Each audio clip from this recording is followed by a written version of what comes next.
오늘의 제목 함께 나눌까요? 은혜를 베푸실 때 빨리 돌이키라. 흔히 하는 말 중에 이런 말이 있죠. 뿌린 대로 거둔다 라는 말이 있습니다. 뿌린 대로 거둔다. 근데 꼭 맞는 말은 아닌 것 같아요. 열심히 뿌렸는데 열매가 없을 때도 있습니다. 참 속상하지요. 제대를 앞둔 고참이요, 방금 들어온 신병을 앞에 두고 이렇게 말합니다. 눈 감아봐. 그러자 신병은 잔뜩 기가 죽어 눈을 감습니다. 그리고 하는 말, 뭐가 보이나? 그러자 기가 들린 우리 신병은 말합니다. 아무것도 안 보입니다. 그러자 고참은 이렇게 말하더래요. 그게 너의 군생활이야. 저는 이 이야기를 들으면서 우리 상황을 대변하는 것 같아요. 눈을 떠도 눈을 감아도 앞으로 열심히 뿌린다 할지라도 올 한 해 들려오는 소식들은 열매가 없을 것 같은 상황들과 뉴스들로 가득합니다. 대체 이 코로나는 대체 언제 끝날까요? 참으로 지겹습니다. 지난 날들을 돌아볼까요? 아이들이 기침만 하면요, 이 아이가 지금 감기에 걸린 건지 코로나에 걸린 건지 걱정만 되고, 대면 예배가 시작되었음에도 불구하고 주일에는 교회에서 드려야지요. 하지만 어느 순간 주중에는 집에서 편하게 드릴 수 있으니 저는 이대로가 좋습니다 라는 이 말이 그냥 나도 모르게 툭 튀어나와 버립니다. 재택근무로 전환된 각 가정마다 여기가 집인지 직장인지 잘 모르겠고, 또한 특히 가정주부들은 더 심각하지요. 오늘도 출근하지 않는 남편 때문에 자기도 출근하면서 삼시세끼를 다 차려야 되고 아이들까지 돌봐야 하니 의료진 다음으로 정말 수고하는 분들이 아닌가 생각됩니다.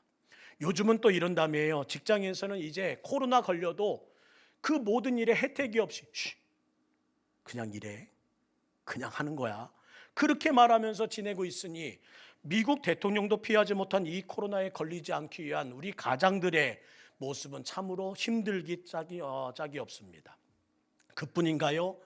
마스크를 벗고 단체 사진을 찍으려면 모든 분들이 마스크 벗는 동시에 이렇게 합니다. 그리고 나서 내뱉지 못하는 이 상당한 폐혈량을 키워가는 시간들이 벌써 2년이 되었습니다. 대체 언제까지 이래야 합니까? 한편 뿌린 것도 없는데 거두는 경우도 생깁니다. 어떤 분은 이런 말씀하시더라고요. 코로나 전에 뭘 할까 고민하다가 시작한 사업이 마스크 사업이고 손소독제 사업인데 대박 났습니다요. 그렇게 말하는 분들이 있는가 하면 어려우시죠? 말하자. 어떤 분은 우리 직장은요 오히려 절 잘 됐어요 말씀하시는데 대기업들은 더 잘 됐다고 합니다. 외출하지 않고 집에서 조용히 하루 이틀 지내다 보니 오래된 기도의 응답이 해결됐다는 분들의 간증도 있고요. 참으로 감사한 일입니다. 또 본인이 굉장히 믿음이 좋은 사람인 줄만 알았는데 교회에 안 오는 시간들이 하루, 이틀, 한 달, 1년 되다 보니까 이제 자신의 믿음의 밑바닥을 본 당황한 분들이 말합니다. 내 믿음이 이거밖에 안 됐나? 주일이 되었는데도 옷 갈아입지 않고, 처음에는 온라인 예배 시작할 때에 집에서 드릴 때에도 정장 입고 머리 빗어가며 그 모든 예배 오늘처럼 드리는 것처럼 스크린 앞에 서서 드렸는데 지금은 잠옷 입고 이 방송을 보는 여러분의 옷을 확인해 보십시오. 또 일찍부터 부산스럽게 움직일 필요 없고 헌금 챙길 필요도 없고 아이들 옷 챙길 필요도 없이 어제 주일인데도 어제와 똑같은 일들을 반복하는 일들을 바라보며 내가 정말 교회 다니는 사람 맞나 하는 생각이 밀려오기도 합니다. 우리는 참으로 편안함에 쉽게 물들고 있다는 생각이 들어요. 또한 믿음의 밑바닥을 바라보며 자괴감을 느낀 분들도 있습니다. 뿌린 것이 없는데 얻게 된 것, 뿌린 것은 많은데 또한 거두지 못한 것을 바라보며 영적 유익이 둘 다 있더라는 겁니다. 이게 뭐라고요? 은혜라고 부르는 겁니다. 은혜. 하나님이 내 믿음을 흔드시면서 깨닫게 하신 것이 있습니다. 저는 특별히 오늘 여러분의 믿음을 흔들어 은혜를 베푸실 때 빨리 돌이키라고 하시는 거구나 라는 깨달음이 여러분의 마음에 가득 채워줄 수 있기를 주의 이름으로 축원합니다. 이런 말도 안 되는 일이 진행될 때 우리가 할 일은 무엇일까요? 뿌리까지 뽑힐 이 위기에 저와 여러분이 해야 될 일은 무엇일까요? 빨리 마음을 돌이키고 서둘러 회개하면서 하나님께로 돌아와야 한다는 메시지임을 잊지 않는 여러분 되기를 간절히 원합니다. 코로나가 시작될 때만 해도 우리 모든 성도들과 교회들은 외쳤습니다. 회개할 때입니다. 하나님이 이 땅에 경고하시는 겁니다. 그러나 그것이 1년, 2년, 3년째 진행되다 보니 모든 성도들의 입에서도 그냥 그런가 보다 그렇게 넘어가고 있네요. 예전에는 남자 믿음은 군대 가봐야 알고 여자 믿음은 시집 가봐야 한다는 말이 있었습니다. 저는 이 말 새롭게 바꿔야 된다고 생각이 돼요. 진짜 믿음은 코로나 지나봐야 합니다. 마스크를 벗고도 여전히 찬양 소리가 작아질지, 기도 소리는 지금처럼 작게 고착되어 잠잠한 교회로 바뀌어질지 그때 가봐야 안다는 거예요. 사랑하는 성도 여러분, 이렇게 경고를 받고도 은혜를 받고도 돌이키지 않는다면 주님께서는 언젠가는 심판하신다는 것이 성경의 메시지입니다. 저는 새해를 시작하며 기억했으면 합니다. 진짜 믿음은 봄날이 아니라 추운 겨울에 알 수 있고, 호수의 깊이가 얼마나 깊은지는 홍수 때가 아니라 가뭄 때에 알 수 있는 것처럼 진짜 신앙은 문제를 보는 것이 아니라 그때 하나님을 향한 믿음을 보는 것임을 잊지 마시고, 새해를 시작하는 첫 번째 단추에 진짜 신앙으로 시작하는 여러분 될 수 있기를 주의 이름으로 부탁드립니다.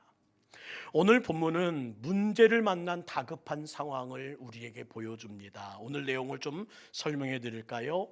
북이스라엘에서 가장 악한 왕이 누구라 말씀드렸죠? 지난주 아합 왕이라 말씀드렸습니다.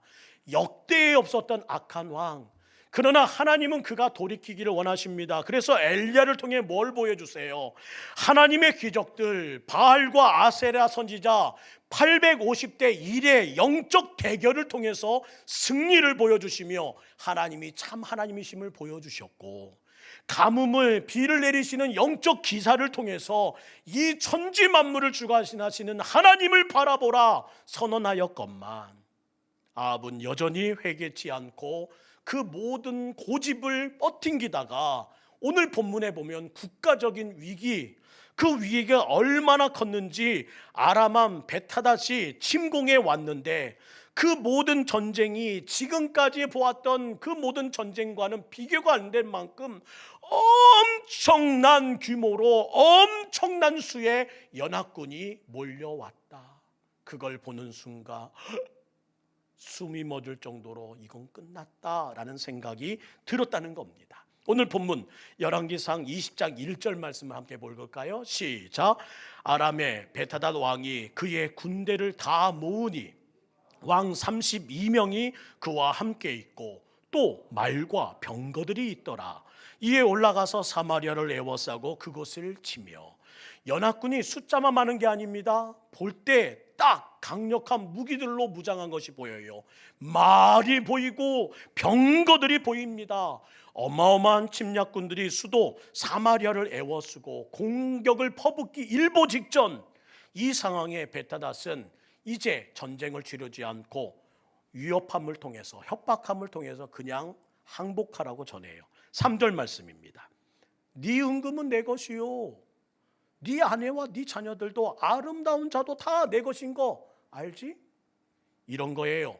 승리를 이미 거둔 것처럼 말합니다. 네 거도 내 거고 내 거도 내 거야. 아합은 이런 무리한 협박에 꼼짝 못하고 비굴한 자세를 보입니다. 이미 기세가 꺾인 지 오래되었습니다. 4절 말씀. 내 주 왕이요, 왕의 말씀같이 나와 내 것은 다 왕의 것입니다.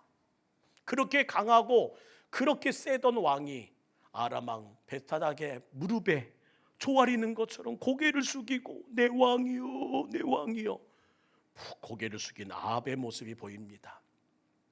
굴욕 앞에 쩔쩔매는 이 아방을 보면서 이스라엘 백성들은 어떤 마음이 들었을까요? 그런데 문제는 이런 굴욕 외교로도 이 전쟁을 막을 수 없었다는 겁니다. 오히려 약한 태도를 보이자 오히려 더 강하게 위협합니다. 열왕기상 5절과 6절 것을 볼까요? 베타다시 이르노라 내가 이미 내게 사람을 보내어 말하기를 너는 내 은금과 아내들과 자녀들을 내게 넘기라 하였거니와 내일 이맘때에 내가 또 하나를 너에게 제안한다. 내 신하들을 보낼 것이니 너희 집과 너희 신하들의 집을 다 수색하여 너희가 기뻐하던 그 모든 것들을 내가 가져와도 아무 방해 없이 순순히 응하기를 원한다. 내가 가져갈 거다. 뭐라고요? 자기 사람을 사마리아 성안을 다 들여보내 터치하지 말고 보물들이며 여인들 다 취하여 가져갈 것이니 성문을 활짝 열고 기다려라 라는 말로 기가 막힌 말들을 이어갑니다. 이 상황에 이런 질문 생겨요. 하나님을 무시하고 그토록 믿고 섬기던 우상의 도움은 대체 어디 있단 말입니까? 그렇게 하나님을 등지고 그들이 믿었던 그 우상의 도움은 대체 어디 있습니까? 우상을 섬기는 사람들의 특징이 바로 이것입니다. 평소에 그토록 시간과 돈과 힘을 다 투자해서 함께 섬겼던 우상들은 위기의 순간에도 아무런 도움을 주지 못하더라. 그때 비로소 우상을 섬겼던 사람들은 이런 말을 합니다. 아, 이게 아니었구나. 그때 아합은 나라의 장로들을 모아 의견을 묻습니다. 나는 더 이상 할 수 없는데 어떻게 하면 좋을까요? 7절 말씀. 너희는 이 사람의 악을 도모하고 있는 줄을 자세히 알지 않느냐? 그가 내 아내와 내 자녀들과 내 은금을 빼앗으려고 사람을 내게 보낸다고 하니인데 내가 거절하지 못했어. 난 거절할 수가 없었어. 얼마나 부끄러운 모습이에요. 내겐 방법이 없다는 말에 오히려 신하들이 왕에게 강경 대응을 주문합니다. 우리 열왕기상 20장 8절 말씀 함께 읽을까요? 시작. 다 왕께 아뢰되 왕은 듣지 말고 허락하지 마옵소서 한지라. 그러자 베타다는 더 강력한 목소리를 냅니다. 세번역 성경으로 한번 읽어드릴게요. 쉽게 한번 들어보세요. 베타다는 다시 전가를 보내어 말하였다. 내가 내 사마리아 성을 잿더미로 만들어서 깨어진 조각 하나도 남지 않게 하겠다. 내가 이끄는 군인들이 자기들의 손에 깨어진 조각 하나라도 주울 수 있으면 신들이 나에게 천벌이 아니라 그보다 더한 재앙을 내려도 내가 달게 받겠다. 이런 말이겠지요. 내가 너희를 가루로 만들어주마. 잘못된 선택했다는 것을 알게 될 거야. 그러자 아합도 이번에는 좀 맞받아칩니다. 11절 말씀 함께 읽어볼까요? 시작. 이스라엘 왕이 회신을 보냈다. 너희 왕에게 가서 참 군인은 갑옷을 입을 때에 자랑하지 아니하고 갑옷을 벗을 때에 자랑하는 법이라고 일러라. 길고 짧은 거는 대봐야 알지. 그러자 이제 불이 붙습니다. 자, 공격이다. 가서 우리가 말한 대로 가루를 만들어 버리자. 와! 그 모든 상황에 하나님이 하신 일이 뭐랄까요? 선지자를 보내십니다. 하나님의 말씀을 대언하라고. 13절 말씀입니다. 한 선지자가 이스라엘 아방에게 나와 이르되 여호와의 말씀이 내가 이 큰 무리를 보느냐? 내가 오늘 그들을 내 손에 넘기리니 너는 내가 여호와인 줄 알리라 하셨나이다. 선지자를 통해서 하나님은 말씀하십니다. 승리할 거니까 걱정하지 마. 근데 의아합니다. 우상 숭배에 빠진 아합이 아니었나요? 하나님께 그렇게 불순종했던 이스라엘 백성 아니었나요? 그런데 왜 승리를 하신다고 하실까? 이 기회를 통해 우리 하나님이 참신이심을 깨닫길 원하셨다는 겁니다. 회개하지 않는 그들에게 또 한 번의 기회, 내가 또 한 번의 기회를 줄 테니 빨리 돌이키거라. 저는 오늘 말씀을 읽으며 뿌린 대로 거둔다는 말이 꼭 맞는 말이 아니란 뜻을 이제 알 것 같습니다. 따라합시다. 은혜를 베푸실 때 빨리 돌이킵시다. 오늘 그 모든 상황에 아합이 질문하죠. 14절 말씀입니다. 아합이 이르되 누구를 통하여 그렇게 하시겠습니까? 대답하되 여호와의 말씀이 각 지방 고관의 청년들로 하리라.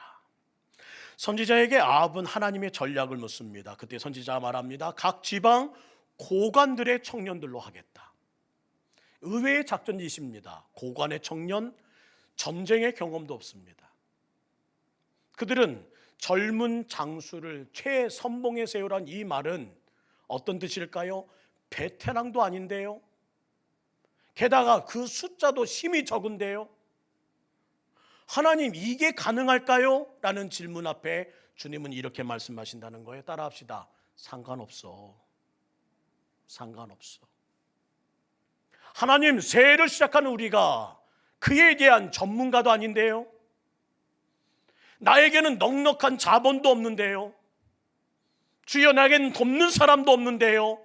이렇게 심히 적은 사람, 이렇게 심히 모르는 무지한 사람이 과연 할 수 있을까요? 상관없어. 그 상황을 이렇게 말씀하십니다. 15절 함께 읽을까요? 시작.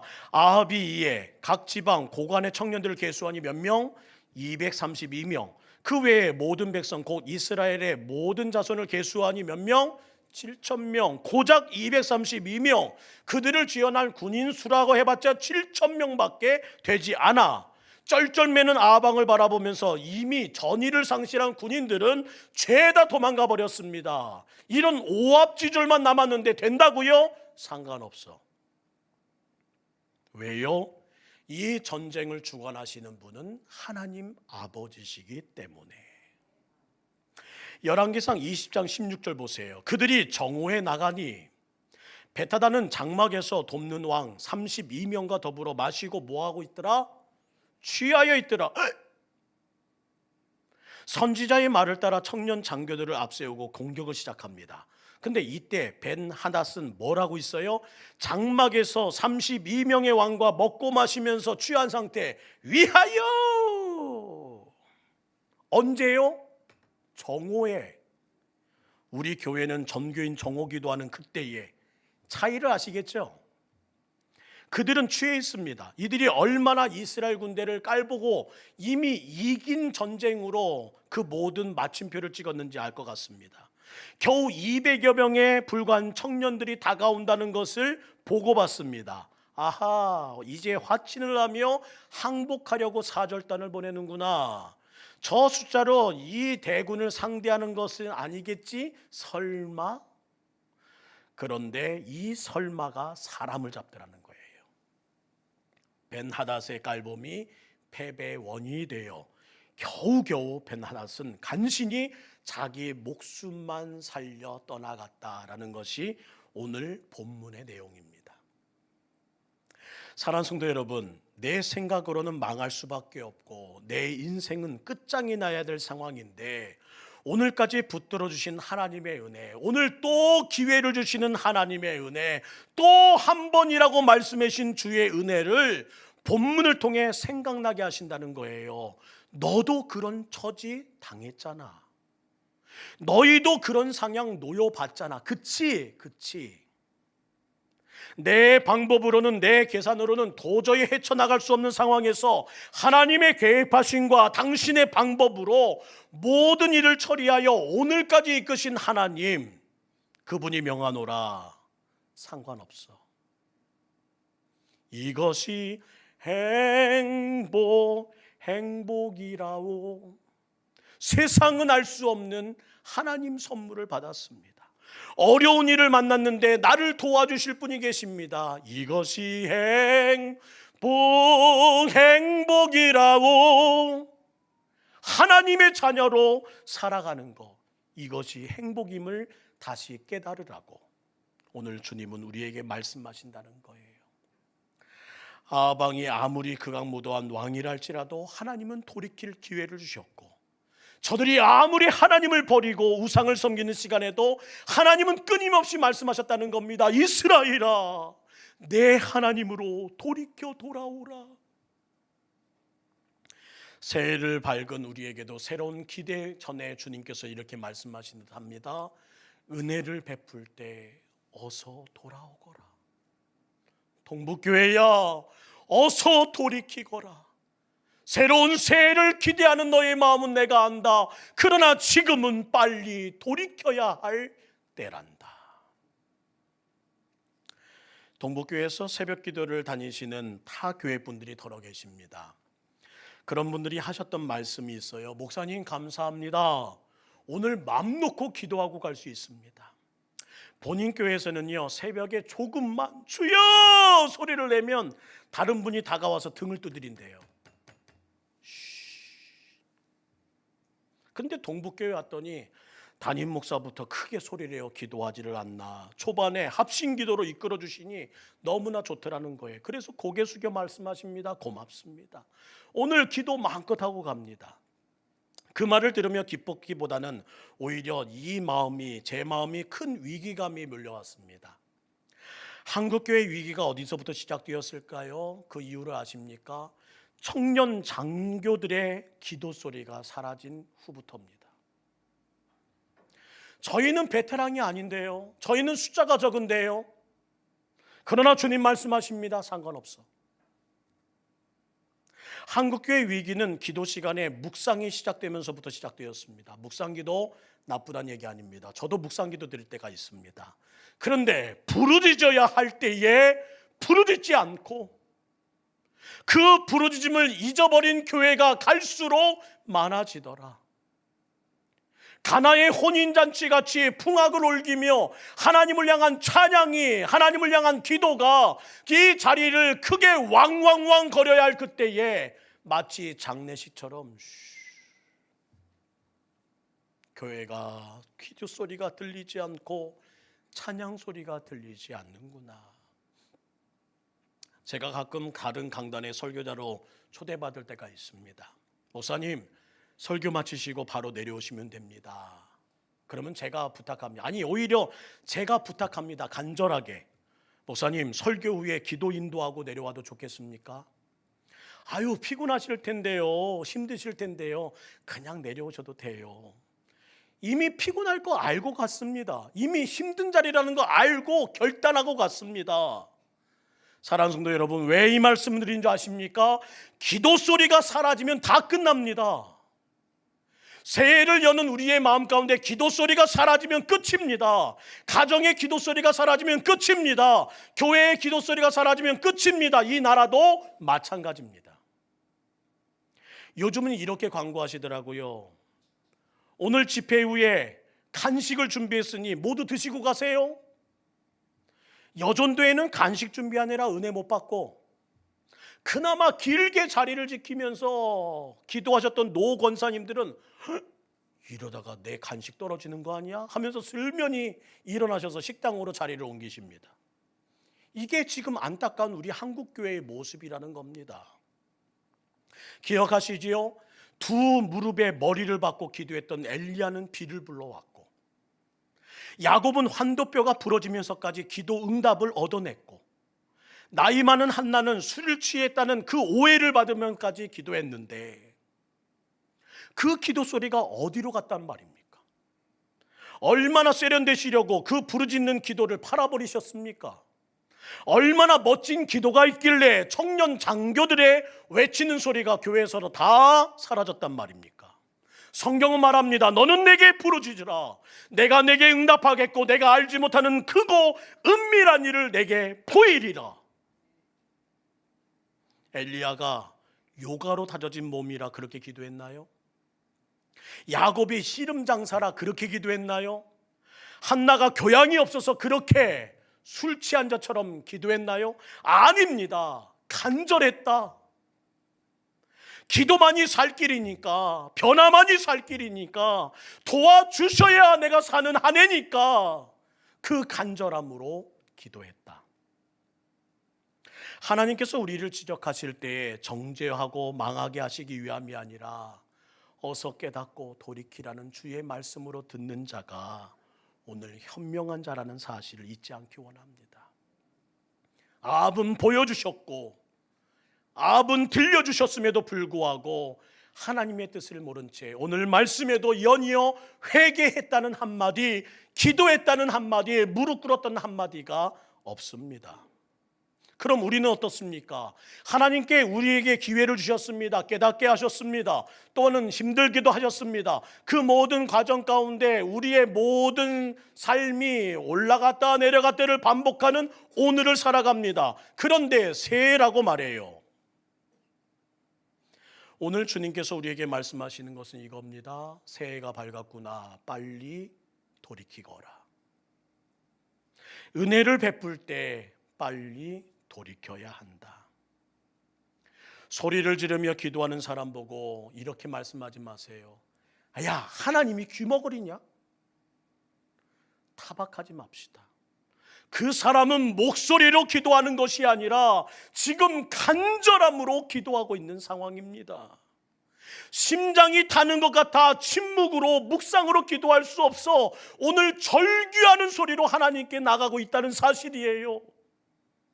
저는 새해가 밝은 오늘 우리 동북교회의 이 간절함이, 우리 동북교회 모든 성도가 이 심장이 타는 것 같은 이 숙제로 말미암아 하나님께 돌이키리라 기도하며 하나님을 찾는 여러분 되기를 주의 이름으로 부탁드립니다. 잠언 8장 17절 말씀 함께 읽을까요? 시작. 나를 사랑하는 자들이 나의 사랑을 입으며 나를 간절히 찾는 자가 나를 만날 것이니라. 나를 간절히 찾는 자가, 목소리가 아니라 간절함으로 찾는 자가, 심장이 타는 것 같아 이 새해에 이 첫 단추를 주님께 기도하며 돌이키고자 하는 그 열정으로 주님을 찾는 자를 내가 만나 주실 것입니다.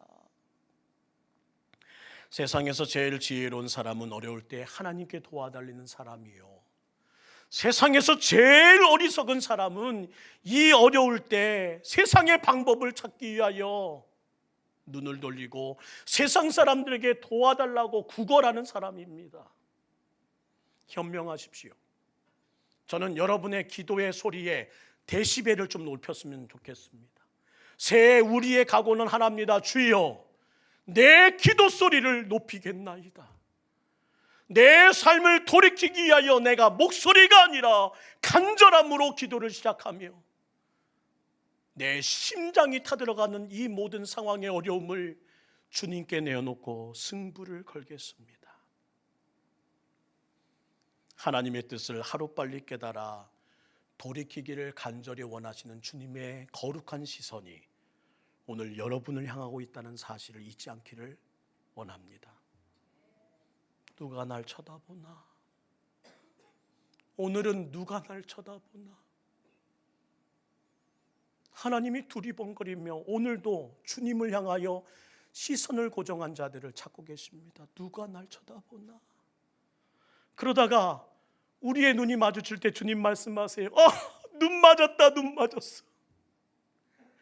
내가 너에게 이 새해에 능력을 주마. 나와 눈 마주친 너의 그 기도를 들어 내가 응답하리라. 지난 한 주 몇 번이나 우리 하나님과 눈을 맞추셨습니까? 지난 한 주 누가 날 쳐다보나, 누가 날 쳐다보나 하시며 두리번거리시는 그 주님과 눈이 맞아. 눈 맞았다, 눈 맞았어. 이 말로 기뻐하시는 주님의 모습을 얼마나 보고 새해의 3주를 걸어오셨습니까? 지금도 새해 이것만 눈을 못 마주치고 시작된 우리의 걸음이라면 올 한 해 쭉 52주를 간다 할지라도 똑같지 않을까요? 주님 말씀하십니다. 빨리 돌이키라. 새해를 시작하는 여러분의 분주한 발걸음을 잠시 멈추시고 은혜로 살아온 지난 시간들, 그럼에도 불구하고 열매가 없어 가슴이 속상하고 때로는 하나님 부끄러움을 알고 자괴감을 느끼게 해서 이제야 철든 하나님의 백성된 우리라면 은혜를 베푸실 때 우리 속히 돌이켜 하나님의 시선을 마주하는 우리 동북교회 되기를 주의 이름으로 부탁드립니다.